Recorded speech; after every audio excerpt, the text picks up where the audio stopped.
Hello, folks, and welcome back to the CrossFit Krypton Update Show. My name is Robbie Vogler, joined alongside by Lolita Kraft and Georgie Brain. Guys, how's it going? 17.3 is in the books. That's what we're here to talk about today. Lolita taking the place of your husband, Andy, out due to an illness. Want to well wishes on him. Get back soon, Andy. We miss you. But Lolita, talk to us about 17.3. A lot of snatches, a lot of chest to bars. Give us your thoughts. Well, when I first listened to Dave Castro introduce this, it was a little bit confusing for me. But then once it was written down, I kind of got better visualization there. So you've got your ascending chest to bar, and then you had your descending snatches, and those snatches then it went up in weight. So it was an okay WOD for me because I can do chest to bar but not link them together, but I did do my chest to bar.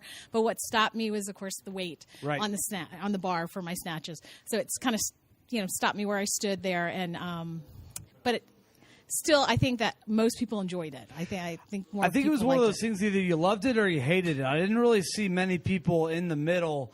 You either loved it because you either got a PR. We're going to talk about the PRs and the first chest to bars and all that stuff here in just a minute, but it kind of favored that athlete that was stronger at the barbell. I know we had a lot of people that, those chest to bars in between the sets really didn't play a big factor, in my opinion, in the big picture when it comes to the overall leaderboard. It was who can get that big weight later on in the ladder, who can get that up easiest and quickest.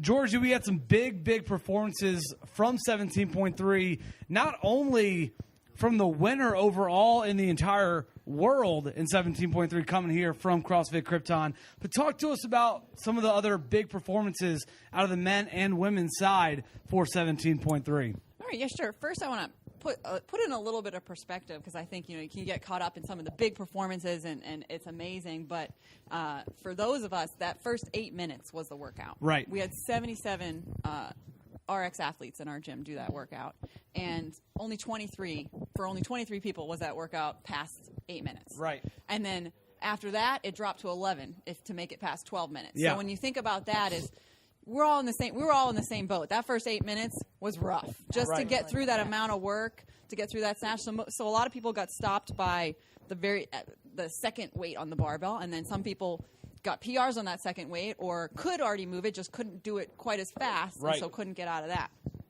So I just want to put that in perspective because I think maybe someone thinking, oh, my performance really wasn't great, that was normal. It was if you were stuck in that first 8 minutes, you weren't alone.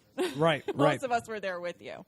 But we had some people that really did very well on this workout, and it was in their wheelhouse because they were looking for that strength, that snatch, Definitely, right. And of course, two of those being Ben and Alec. Right. They were the only two in our gym to finish that in the time frame, to go all the way up in the weights, and we all know that Ben not only finished, but he finished that workout the fastest worldwide. Right. Which is awesome. We always love seeing him do that at least once a year.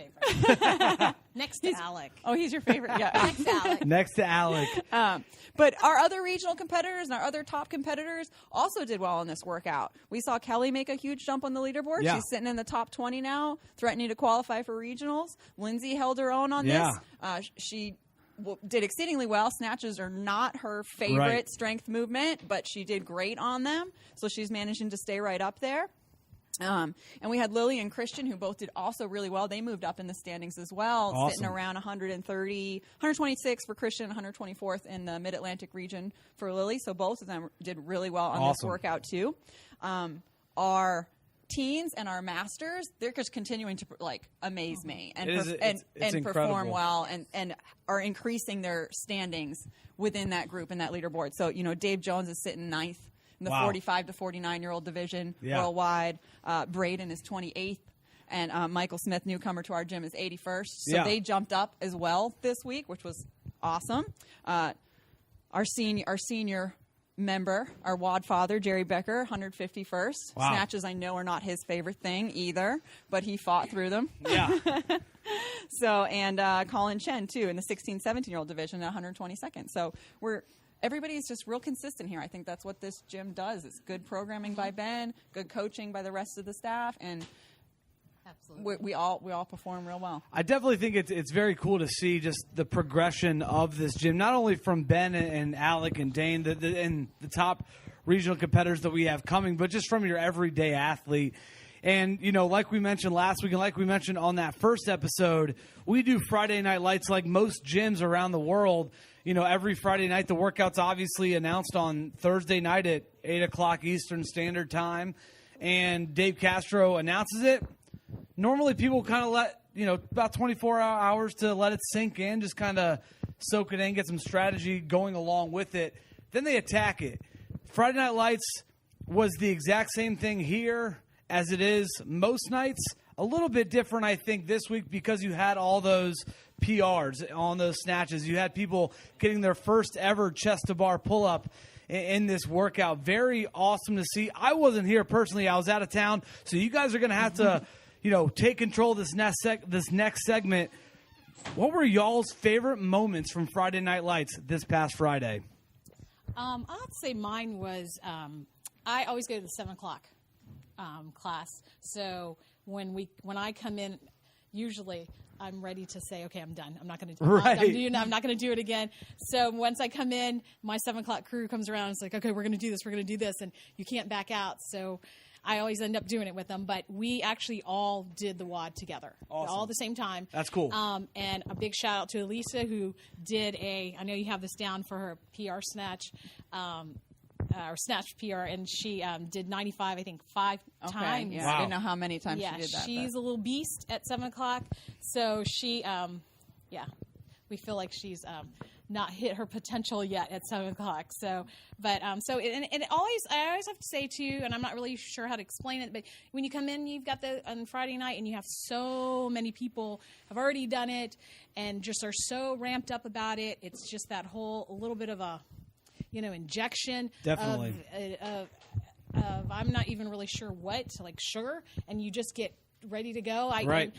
Georgie was my judge, and she could probably tell you didn't breathe for the first 5 minutes. did. And Yeah. she, Right. and so, but, so I think that all plays into it being such a great night to do the walk. And, playing off that, I think, the nerves, it's almost like the nerves set in a little bit. You're in front of all your peers, all the people you work out with all the time. So, almost in a heat that you're working just with the people you work out with every day, maybe not as much pressure because you're just looking across the gym floor and you see that same person that you look across the gym floor every single day. But for a lot of people, it's the first time that this 20, 30, 40, all the members of the gym are actually here watching them work out. It's got that big time, that big feel atmosphere. Yes. Georgie, talk to us about your favorite moments from this past Friday. So I've got 2, actually, and you weren't here, so you missed this. And you saw it in photo probably afterwards, which was, the gym was here and Ben jumped in to do that workout.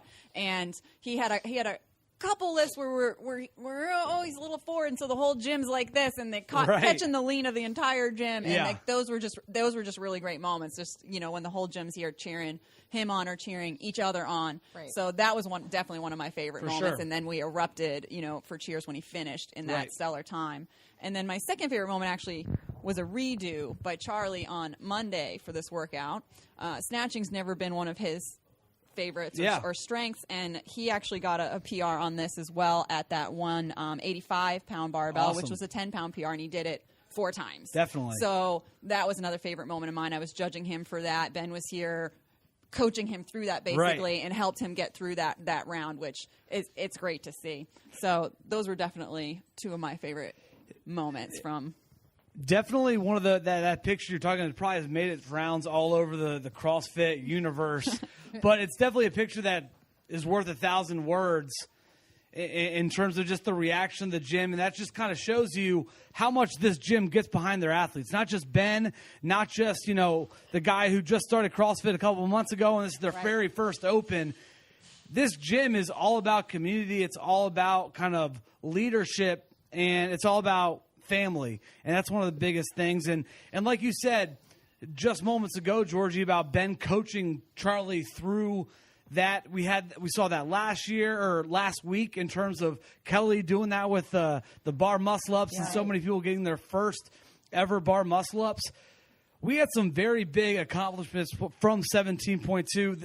The Open opens up the door for people to PR, for people to get their very first pull-up, bar muscle-ups, whatever.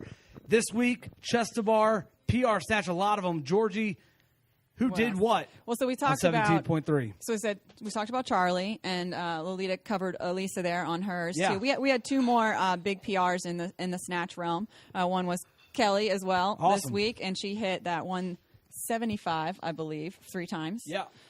Which is awesome. I think that was a 5-pound PR for her, but again, hitting it 3 times. Right.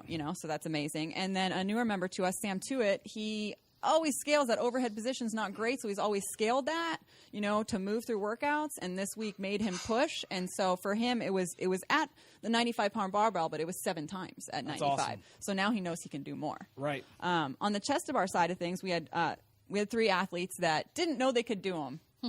And said, "Oh no, I can't do that." Well, let's just try. Let's just try. So Meredith, one of our younger teens, she did it and didn't realize she could do it. Yeah. And Lindsay Ambush, who's also a newer member, said, "Oh, I can pull high, but I don't think I can touch." And and then Shemaine too. So all 3 of them were able to work through that. Right. And that's what the Open's for, I think. It definitely is. And also what the Open is for is not only celebrating in the triumphs and in the great, atmosphere that we have here at the gym, but also picking some people that maybe stood out to the rest of the group. We are doing this cool thing. We've got the Spirit of the Games Awards that we're giving out every single week. This week it's sponsored by Progenics. They're going to get a cool little shaker bottle with some samples inside of it. So we want to thank Progenics for supplying that for this week's episode. We have a female winner and a male winner. Lolita, start us off with the female winner for the Spirit of the Games Award. Well, I'm looking at her name right now, and I can say that, a couple words come to mind when I think about this person. Her graciousness, her smile, her kindness through a workout, because she's been in a class with me before and probably saw me going, I can't do that. And she was very kind to help me through it. And so I'm sure she does that to everyone in at the gym. So our Spirit of the Games for this week is Kelly Boblet. I want to welcome her on up here. She's right here. Come on down. Congratulations. You're awesome. Kelly, while you're here, just one quick question. Talk to us about, stepping up to that barbell that you had never done before. What was going through your mind, and how did you get that 3 times? Honestly, it really helped having been there. He coached me through the whole workout, which was awesome because I was having some lower back issues. And once I got to that 175-pound bar, I wasn't even thinking about the weight at that point. Honestly, I wasn't even thinking I've never hit this before. I just stepped up to it and just like any other lift, tried to attack it. And I got that first one and then missed my second one, which I completely forgot until I watched the film back. I thought I hit all of them. So just, I think being in that moment, it didn't faze me at all, and I was just kind of in that zone. So I stepped up, hit the third one pretty easily, and then was able to get my last one right under the time cap. So it was really good experience, and but yeah, I didn't ever doubt myself in that moment. So. Awesome. Well, Kelly, congratulations. Our Spirit of the Games Award winner for 17.3 for the female. Also a coach here at CrossFit Krypton. Switching over to the men's side. Little spontaneous little interview. Lolita, great job. Thank you. On pulling it off. That was great. I loved it. That was so awesome. Congratulations, Kelly. Switched over to the men's side.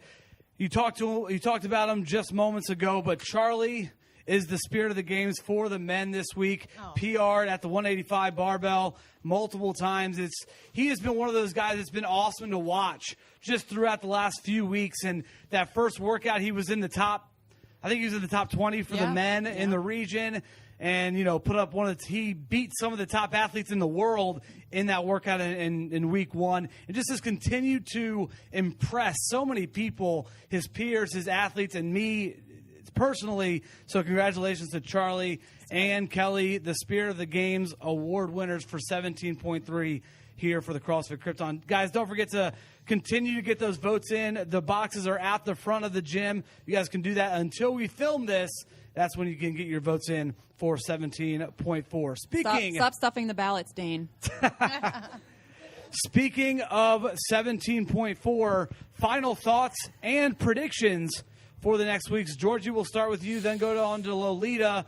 Any final thoughts and or predictions for 17.4? I've been wrong every time. So Okay. Let's keep it rolling. As most people have. every time. I mean, I think we're going to see some sort of chipper this week. Okay. There's so many movements that we haven't touched on yet, and that we see in every Open, that if we go without them, I think there would be an uproar in the CrossFit community. So I think that it's going to be some sort of chipper. Everybody's saying that 16.4 repeat, but I think because everybody thinks that's what it is, that's not going to be what it is. Right. There's a rumor going around that Castro did switch it. He was supposed to do it for 16.4. It was supposed to be the first workout. There's a rumor going around the CrossFit mill that he changed it at the last minute. No real confirmation to that rumor, but that's what we've heard. So we could see it again. Maybe. Well, I'm speaking to Dave Castro right now. Dave, I think, do not bring the dumbbells back, so I really appreciate that you didn't do that in 17.3. I'm thinking wall balls. I'm thinking maybe the erg. I can do the erg. And maybe like a heavy lift. Maybe like squat cleans. No deadlifts, squat cleans. How about those 3, Dave? Yeah, that's what I'm kind of thinking. Yeah, if you're listening. Awesome. Well, my final thoughts. Got to give a huge shout out to the 6 a.m. crew. I know they wanted us to give them a shout out, so got to give them some love. They show up here every morning. Some of them do the workout right first thing in the morning. So shout out to the 6 a.m. crew. Always dedicated. Always one of the biggest classes during the day. Shows up at 6 o'clock before they go to work, before they get their day started. So big shout out to them. 17.4. I think there's going to be handstand push-ups. I like that. I think it's going to be a chipper of some sort. Okay. Handstand push-ups, I wouldn't mind seeing some squat cleans in there. But I definitely think some maybe handstand push-ups. I mean, like I said, 16.4 is so hard not to call again. But like you said, because so many people are calling it, it may be one of those things where they just kind of shy away from it. Don't think we see the dumbbell until 17.5. We'll get to that next week. But yeah, definitely handstand push-ups and some sort of chipper. So that's all I'm going to give you right now. So I like it. Well, I do have one last shout out. Since I'm just substituting for Andy, and he did a big shout out for all the moms. Yeah. I'm doing a big shout out for all the dads. Oh. So, the dads just kind of go to work, and then they come home, change your clothes, come to the gym. Moms take care of everything, so big shout out to your dads. Awesome. Well, Lolita, thank you so much for joining us this week on the 17.3 CrossFit Krypton update show for Georgie Brain. I am Robbie Vogler. Until next time, we'll say see ya and good luck on 17.4.